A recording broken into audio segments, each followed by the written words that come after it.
I went to the final interview at a major apparel company wearing my mother's suit, and the condescending interviewer said, "Did you pick up that suit from the trash?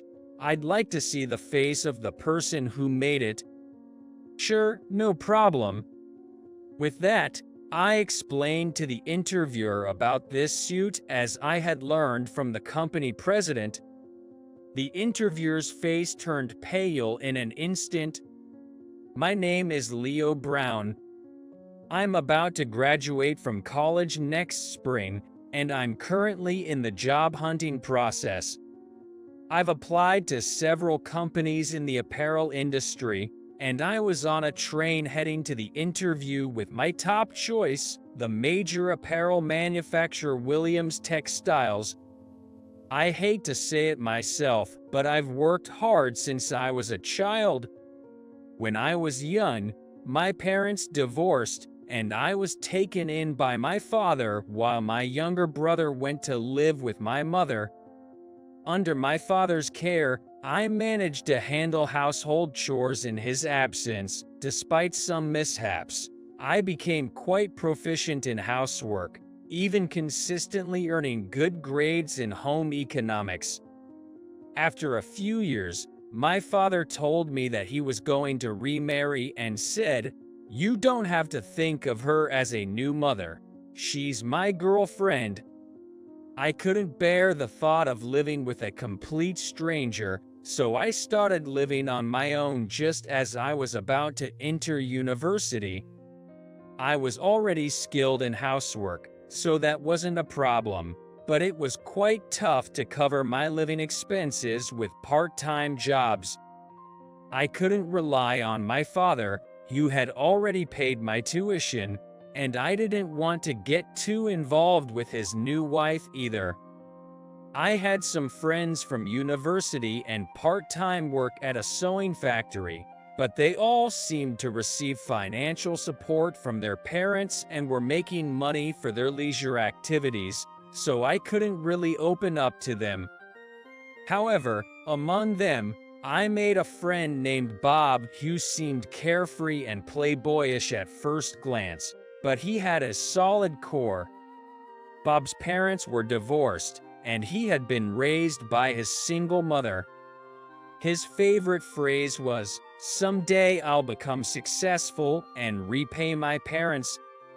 There was another person, a woman of the same age named Lily Garcia, who was attending college on a scholarship. Lily and I could talk about anything from our struggles to silly stories, thanks to our shared experiences.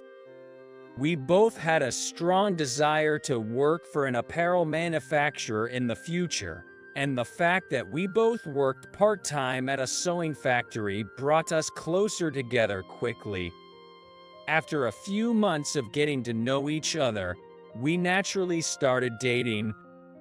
Around the summer of our sophomore year in college, I received a message from my younger brother, and we met again after several years. We arranged to meet in front of the train station, describing each other's clothing features while on the phone, and somehow managed to recognize each other despite the significant changes in our appearances. My brother mentioned that he was doing quite well after being taken in by our mother. I had thought that it must be tough for her to raise him alone, but according to my brother, she supported his education at university and allowed him to attend various extracurricular activities and lessons as he pleased. Compared to my own circumstances, I couldn't help but feel that my brother had it easier, although I didn't say it out loud. He was my only sibling, and as long as he was happy, that was all that mattered. "Do you want to see Mom?" My brother suddenly asked. "Well, I guess so," I replied vaguely, but what did our mother think of me? That was what concerned me. Although I hadn't sorted out my feelings, my brother immediately contacted our mother, and we arranged to meet her in the near future. I had no idea how I should act or what I should say, so I consulted Lily, and she offered, "Shall we go together?" So, Lily and I decided to go meet my mother together. We met at a small coffee shop.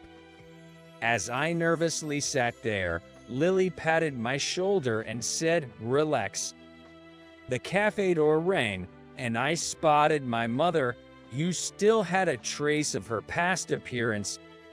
She must have thought she wouldn't recognize my grown-up face, so she waved her hand to call us over. Leo, it's been a while. Are you doing well? Yay, I'm hanging in there. She is Lily. We're dating now. I'm Lily Garcia. Oh, I see. Shall we order some drinks? Have both of you already eaten? Yay, we're good. How about some coffee?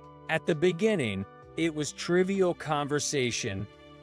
We talked about university, our part-time jobs, meeting friends like Lily and Bob, and the fact that Lily and I both had a common goal of pursuing careers in the apparel industry. When it came to the reunion with my brother, we realized that we had both grown so much that it was quite challenging to reconnect. Before I knew it, I was doing most of the talking, and my mother was smiling and nodding along, offering her agreement. I see. Well, I guess I made things difficult for you. Midway through, my mother started tearing up, and Lily sniffled along. "Oh, no, I'm sorry. I'm not blaming you as a mother. It's just that there are few people I can talk to like this. I often confide in Lily. She's been through her own struggles, attending college on a scholarship." Lily, thank you for being with Leo. Oh, no problem. I've listened to a lot too, and besides, I really love Leo. Lily's words made my face flush with warmth, and I sipped the lukewarm coffee. My mother, wiping away tears, smiled. As a mother, I'll support both of you. Let me take your measurements sometime. I'll tailor something special for you. We waved goodbye and left. My mother kept waving her hand until we disappeared onto the train. She's a kind mother, unlike mine. Lily spoke with a distant look in her eyes. Lily's mother seemed to fit the definition of a toxic parent, as she had no good memories of her family since she was a child. Even though she still lived at home, she expressed a desire to live on her own as soon as she found stable employment. Without saying a word, I held her hand, and Lily looked up at me with a bright smile. I loved that smile. A few days later, we received a package from her mother. It contained a traditional classic suit with a slender, longer silhouette and an elegant sagging drape from the chest to the back. Just one glance was enough to recognize its high quality. When we tried them on, it was as if we had stepped out of a British film, with a classical elegance that also accentuated the Japanese body's silhouette perfectly. I couldn't help but catch my breath. This is such a high-end tailored suit. What am I going to do? With this, I'm definitely going to secure the job. Lily was happily taking numerous photos, looking delighted. On the day of the interview, I headed to the interview venue while imagining my career history and the way I would express myself. Having cleared the first written examination, if I passed this interview, I would be formally hired. Good luck. A message from Lily eased my nerves. My bag was in order, and I had trimmed my beard, nails, and hair. My shoes were spotless, and I was wearing that one-of-a-kind suit. I'm all set. Thank you for boarding. We will arrive at Station A and Station B shortly. The doors on the right side will open. I looked up at Williams Textiles' main office building for the interview venue, bowed slightly, and stepped into the entrance. Good morning. Today, we have an interview scheduled at 10 o'clock. I'm Leo Brown. Thank you for coming to our office. The interview will be on the 10th floor, so please take the elevator on your right. Once you arrive, our staff will be waiting on the 10th floor to guide you to the interview room. I understand. Thank you. I smiled at the reception and stepped into the elevator. First floor, second floor, third floor. With each floor, my nervousness increased. When I arrived on the 10th floor, an employee guided me to the waiting area. It was an individual interview, and there were already a few people seated, waiting for their turn. For the interview, please have your smartphone ready. Please set your smartphone to silent mode. Also, please review these documents while you wait. If you have any questions, feel free to ask. Thank you. I was handed a document with a QR code attached. When I scanned the QR code, it opened an invitation screen for an online chat. It seemed that the HR manager and even the CEO would be checking the individual interviews conducted online. I took slow, shallow breaths to calm my nervous and racing heart. Leo Brown, please enter the interview room. Yes, excuse me. The interview room was kind of small, I thought. The blinds were drawn over the windows, allowing only a sliver of light to filter through. The backlight made it difficult to clearly see the face of the interviewer.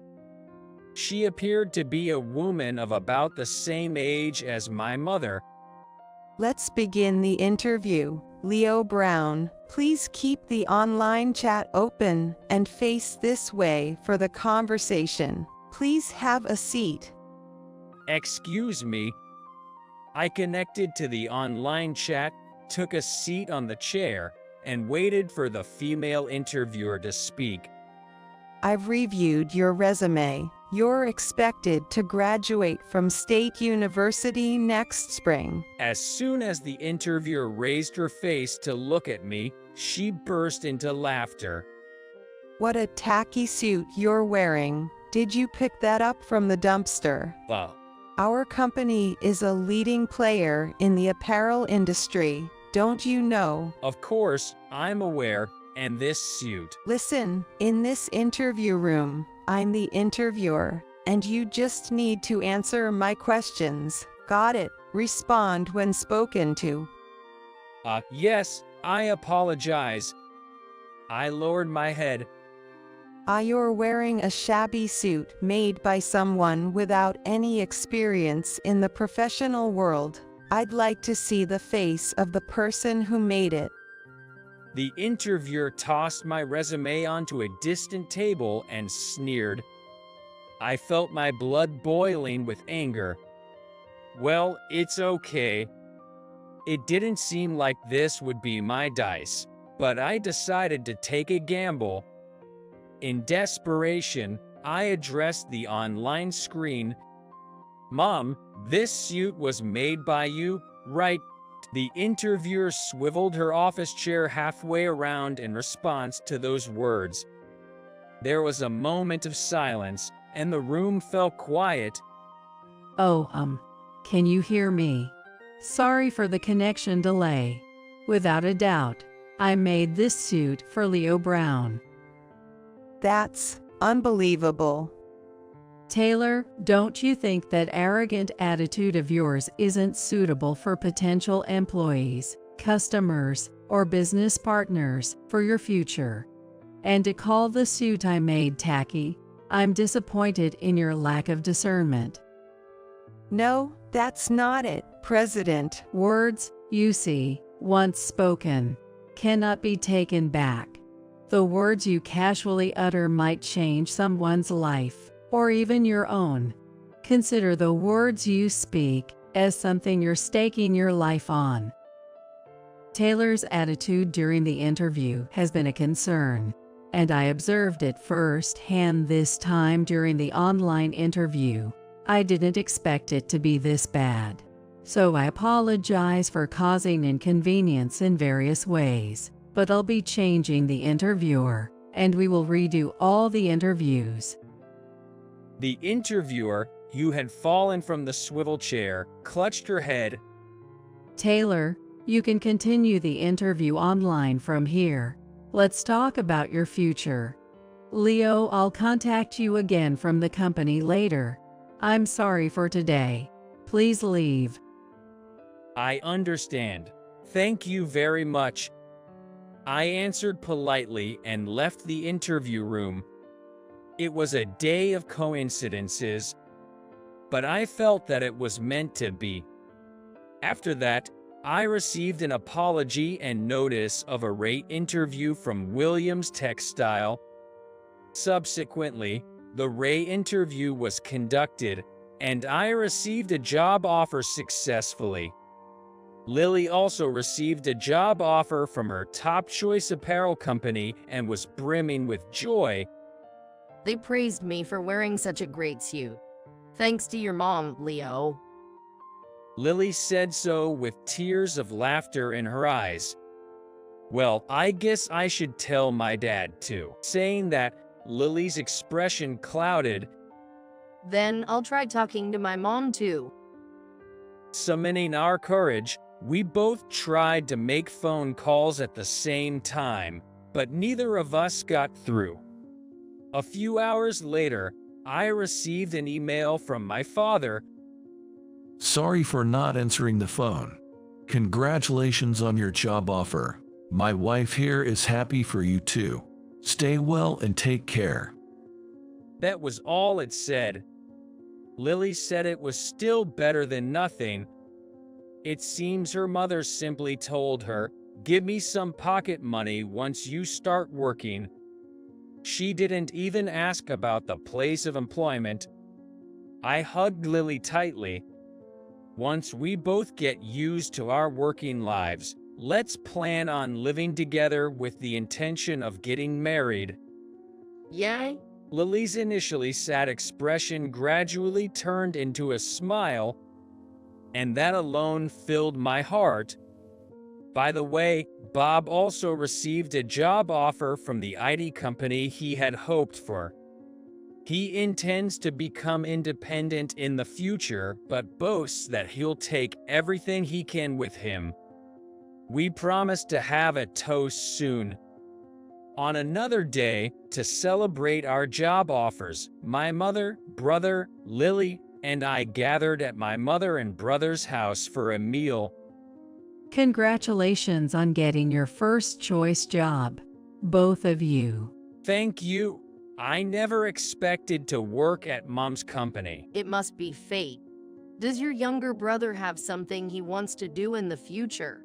I want to pursue a career in IT. Mom has always been bad with machines, so I used to tinker with computers in her place. I wouldn't say I'm good at it, but I find it rewarding. When it comes to IT, my friend Bob is joining an IT company. You should ask him for advice as a senior. I contacted Bob, and we arranged to meet later. My brother was still a minor and couldn't drink alcohol, but my mother, Lily, and I enjoyed a light champagne while spending a relaxed time together. During this time, I pretended to help with the dishes in the kitchen and struck up a conversation. What happened to that interviewer you mentioned? Even though you're my family, I can't leak personal information.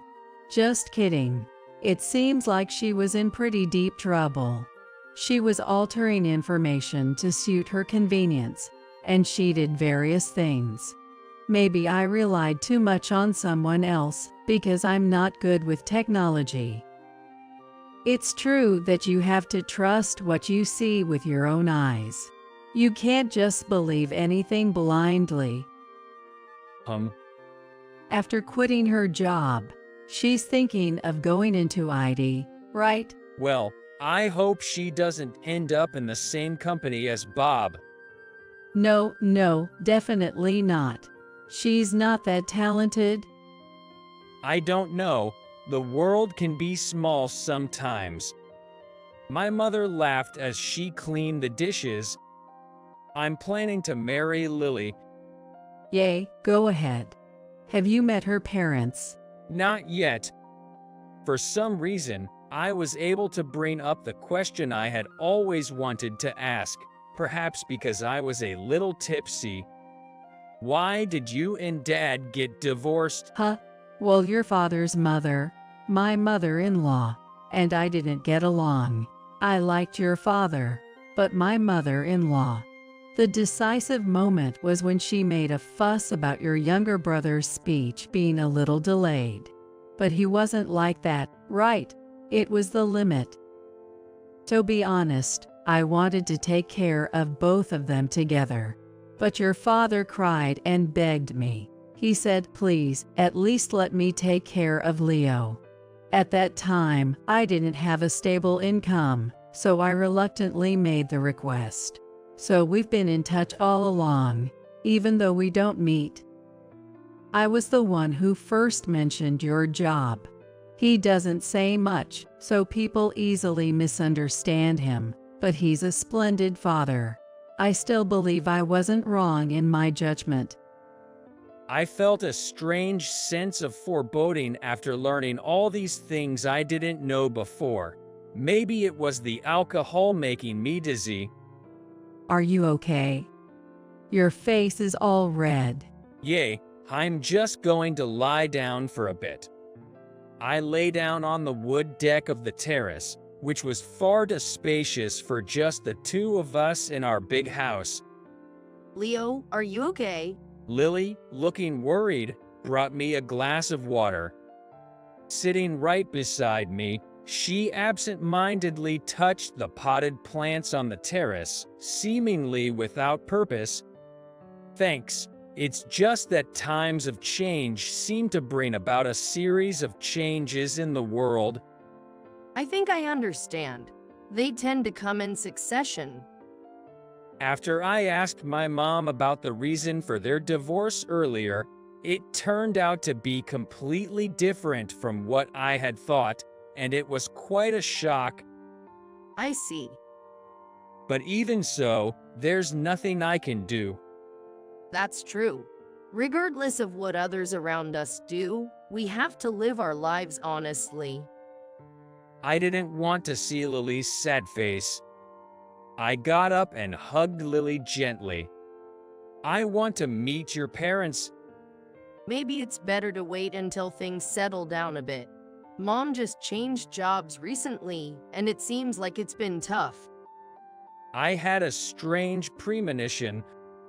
In the following days, I somehow managed to persuade Lily's mother to let me visit her. As I put on my suit jacket and took a deep breath, I headed to Lily's house. I'm home. Hello, there was no reply. It's always like this, Lily said, so she entered the room. Mom, there's someone I want you to meet. Say hello to Leo Brown. Without any mistake, that female interviewer was right there. Taylor was Lily's real mother. She looked much more worn out than the impression she had when she wore a suit during the interview.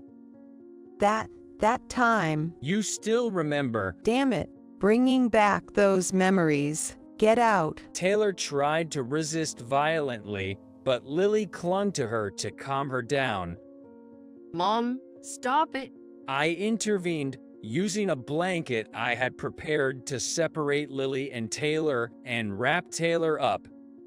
Any more trouble, and I'll call the police. Arrogant. Don't touch me, Lily. Come back, Lily. Run, Lily. Lily, with tears streaming down her face, paused for a moment and then ran out of the house. Taylor collapsed, powerless. I kept my eyes on Taylor, ready to move back if she tried to get up. You violated taboos both at home and at work. Why did you do it? What do you know? Lily has been carrying a burden all this time.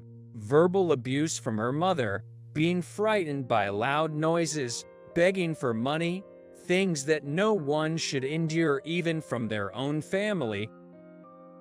You have no evidence. Stop making baseless accusations. How about this? I show her a video on my smartphone. In the video, Lily's mother was verbally abusing Lily and chasing her as she tried to escape. After talking to Lily about the situation at the party celebrating her new job, I found out that even after the divorce, she had continued to use her married name at work. My suspicion turned into certainty, and I made preparations just in case. Leading up to today, I widen my eyes and step back as Taylor tries to stand up.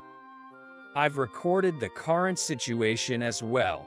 If anything else happens, I'll submit it to the police. Don't come near Lily anymore. From now on, I'll be the one protecting her. Oh, great. Alone again. Taylor stopped and collapsed on the spot. She sat on the floor, swinging her head while shaking it left and right. She seemed to be muttering something, but I couldn't make out the words. It was clear that Taylor was suffering from mental health issues. I lowered my gaze slightly and left the scene. A few days later, I was holding Lily's hand and walking along the pier. Thanks to the video evidence, Taylor had been placed in psychiatric care. Lily and I had started living together a bit earlier than planned, and our new life was about to begin. Leo, I lack confidence in myself. Not sure about what. About what's to come. I shared the same feelings. We were both confused about what would happen to our legal documents, Taylor's release from the hospital, and our future. Despite the uncertainty, I didn't want to be apart from Lily. Our shared determination remained unwavering. I've come this far, and I'm glad I've lived this long, right? Yeah, you've worked really hard, Lily. I wonder where I went wrong. You didn't go wrong, Lily. You chose me. Really? Is this okay? I'm scared. Both of us choosing each other, that wasn't a mistake. We've gone through a lot of tough, painful, and frustrating times, but we didn't give up, and we've come this far. So, it's okay. We'll create our future from now on. Let's choose the path we believe in. If we ever get lost, let's discuss it together. And if the two of us can't figure it out, we can involve Bob or anyone else. As long as we keep trying and don't give up, I'm sure the way will open up. Thank you. The pier was windy, and the sea breeze stung my eyes, so I stopped and rubbed them. I believed in the genuine smile I saw in Lily's eyes, and I knew that one day it would be proven true. The two of us continued walking, taking their time,